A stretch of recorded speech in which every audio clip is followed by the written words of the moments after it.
तर 26 जुलै रोजी काढण्यात आलेला मोर्चा हा सरकारविरोधी राग व्यक्त करण्यासाठी काढला जाणार आहे। त्यामुळे या मोर्चात कोणत्याही पक्षाचा झेंडा नसेल, फक्त तिरंगा असेल असं राज ठाकरेंनी म्हटलेलं आहे। तर या मोर्चात काँग्रेस देखील सहभागी होणार असून पवार आणि फडणवीसांना सहभागी व्हायचं असेल तर ते देखील सहभागी होऊ शकतात असं उद्धव ठाकरेंनी म्हटलं।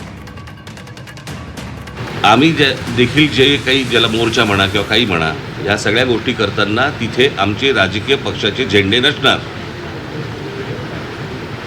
कळलं का? तिथे जर कुठचे झेंडे असतील तर ते फक्त तिरंगी असतील, देशाचा झेंडा असेल, बाकी कुठचेही राजकीय पक्षाचे झेंडे त्या सगळ्या अख्यामध्ये कुठेही नसणार। आणि आत्ता उद्धव सांगतात त्याप्रमाणे काँग्रेसशी देखील बोलणं चालू आहे, ते देखील सहभागी। काल माझं बोलणं झालं, राहुलजींशी पण झालं, मग सपकाळांचा फोन आला होता आणि त्यांनी पण सांगितलं की आपण एकत्रितपणाने या गोष्टी करू।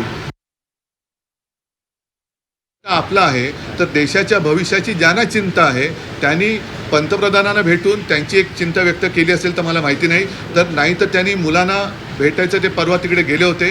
पंतप्रधानांनी आता मुलांना भेटण्याची गरज आहे आणि नुसतंच असं जर का ढकलम गाडी चालणार असेल तर काय उपयोग नाही आहे।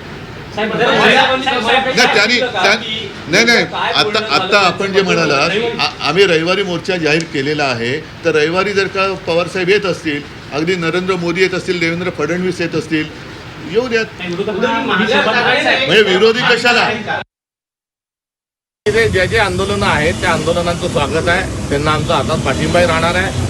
राहिला विषय महाविकास आघाडी म्हणून एकत्रित आम्ही उद्या त्या संदर्भामध्ये आमची संवाद आणि चर्चा होणार आहे आणि त्या बैठकीतून महाविकास आघाडी अर्थात इंडिया अलायन्स म्हणून आम्ही आमची भूमिका जी आहे की आमच्या अलायन्स पार्टनरशी चर्चा करून ठरवू। घटना होण्याच्या आधीपासून काँग्रेस सातत्यानं जिल्हास्तर असेल, राज्यात असेल, आंदोलनात्मक भूमिका स्वीकारली आहे। काँग्रेसचे आंदोलनं करत आहे, इतर जे आंदोलन होतात आहेत त्यामध्ये आमचा सहभाग राहील।